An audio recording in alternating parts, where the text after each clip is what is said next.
Hello guys, এখানে হচ্ছে পরোটা বানানোর তৈরি। এখানে আমি অলরেডি ময়দাটা অনেক আগেই মেখে রেখেছি। তেল, নুন আর একটু কালো জিরে দিয়ে মেখে রেখে দিয়েছিলাম। তো ময়দাটা জাস্ট দেখো কতটা সফট হয়ে গেছে। আর আমি এটা দিয়ে পরোটা বানাবো। আর আজকের ডিনারই হলো আমাদের পরোটা আর চিকেন। পরোটার লেচি সুন্দর করে এখানে আমি বানিয়ে নিয়েছি। এবার আমি এগুলো জাস্ট বেলে নেব আর ভেজে নেব। পরোটাটা অলরেডি আমি একটা চিকন পরোটা বেলে নিয়েছি। আর বেলে নিয়ে এটাকে আমি দিয়ে দিয়েছি চাটুতে শেখার জন্য।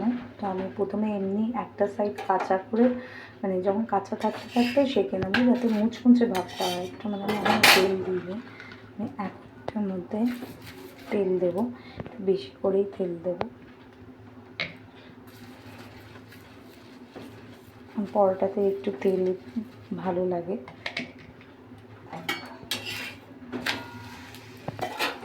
আর একটা সাইড করে ভেজে নেব। হয়ে গেল পরোটা, হয়ে গেল রেডি। মুচমুচে পরোটা রেডি।